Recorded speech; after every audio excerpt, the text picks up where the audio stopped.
حضرت ابراہیم علیہ السلام کے پاس بکریوں کے 400 ریوڑ تھے اور وہ چرا رہے تھے۔ فرشتوں نے اوپر سے دیکھا اور فرشتوں نے اللہ رب العزت سے عرض کیا، باری تعالیٰ تیرا ابراہیم خلیل بڑا دنیا دار ہے، بڑا دنیا دار ہے، 400 ریوڑوں کا مالک ہے، اتنا دنیا دار ہے اور تو نے اسے اپنا خلیل بنا رکھا ہے، اتنا دنیا دار ہے۔ اللہ رب العزت نے فرمایا کہ اے فرشتو ایسے نہ کہو، میرے ابراہیم کو جا کے آزما لو، میرے ابراہیم کو جا کے آزما لو، بے شک اس کے پاس 400 ریوڑ ہیں، مگر اس کی میرے ساتھ محبت کو آزما لو۔ تو حضرت جبریل امین علیہ السلام کو بھیجا گیا، انہوں نے عرض کیا، باری تعالیٰ تیرے خلیل کو کیسے آزمائیں؟ اللہ رب العزت نے فرمایا کہ جاؤ، انسانی بشری شکل میں جاؤ اور جا کر زمین پر اس کے پاس جانا اور جا کر میرا نام لینا، پھر دیکھنا ہوتا کیا ہے۔ جبریل امین علیہ السلام وہ زمین پر آئے، حضرت ابراہیم علیہ السلام پہاڑ کی چوٹی پر بیٹھے ہوئے تھے اور بکریاں چرا رہے تھے۔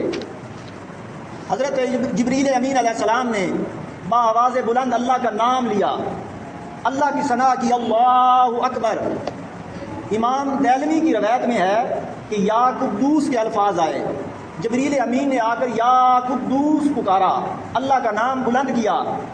جب اللہ کا نام بلند کیا تو حضرت ابراہیم علیہ السلام تڑپ اٹھے، تڑپ کر نیچے آئے اور آ کے حضرت جبریل امین جو کہ انسانی شکل میں تھے فرمانے لگے کہ میرے رب کا نام کس نے الاپا ہے، میرے مولا کا نام کس نے الاپا ہے، میرے مولا کا نغمہ کس نے پڑھا ہے، میرے مولا کا ترانہ کس نے گایا ہے۔ وہ چونکہ انسانی شکل میں تھے، انہوں نے عرض کیا کہ میں نے پڑھا ہے۔ تو حضرت ابراہیم علیہ السلام نے فرمایا کہ میرے محبوب کا نام ایک دفعہ پھر جپو، میرے محبوب کا نام، میرے مولا کا نام ایک دفعہ پھر لو۔ حضرت جبریل امین نے فرمایا، پہلے تو میں نے اپنی مرضی سے لیا تھا، اب چونکہ تو نے کہا ہے اب تمہاری مرضی سے لوں گا تو کیا دو گے؟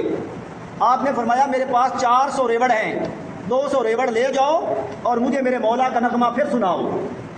حضرت جبریل امین نے پھر اللہ کا نام بلند کیا، یا قدوس۔ تو حضرت ابراہیم علیہ السلام نے 200 ریوڑ دے دیے۔ جب حضرت جبریل امین علیہ السلام جانے لگے، آپ نے پھر پیچھے سے پکڑ لیا، فرمایا کہ اے جانے والے ایک بار میرے مولا کا نغمہ پھر پکارتے جا، پھر الاپ میرے مولا کا نغمہ۔ انہوں نے کہا کہ پہلے تو آپ نے 200 ریوڑ دیے ہیں، اب کیا دو گے؟ فرمایا کہ 200 ریوڑ جو بچ گئے ہیں وہ تمہیں دے دوں گا اور مجھے میرے مولا کا نغمہ پھر سناؤ۔ حضرت جبریل امین نے مولا کا نغمہ یا قدوس دوبارہ الاپا دوبارہ لیا، آپ نے وہ 200 ریوڑ بھی دے دیے۔ پھر حضرت جبریل امین جانے لگے، آپ نے پھر پکڑ لیا، فرمایا کہ جانے والے ایک بار میرے مولا کا نغمہ پھر سنا۔ انہوں نے کہا کہ اب تو تمہارے پاس ہے ہی کچھ نہیں، اب کیا دو گے؟ فرمایا کہ ان بکریوں کے لیے تمہیں کوئی نوکر بھی تو چاہیے نا، میں عمر بھر تمہاری نوکری کروں گا، اپنے میرے مولا کا نام دوبارہ الاپو۔ تو حضرت جبریل امین نے مولا کا نام پھر لیا، جب پھر لیا تو حضرت جبریل امین نے جب مولا کا نام جپا، سن کر حضرت ابراہیم علیہ السلام ان کا نوکر بن کے ان کے ساتھ چل پڑے۔ تو اللہ رب العزت نے حضرت ابراہیم علیہ السلام کو طرح طرح سے آزمایا، ہر طریقے سے آزمایا، اور ہر جگہ پر حضرت ابراہیم علیہ السلام سرخرو ہو کے نکلے، کامیاب ہو کے نکلے۔ اللہ رب العزت نے حضرت ابراہیم علیہ السلام کو تعمیر کعبہ کا حکم دیا۔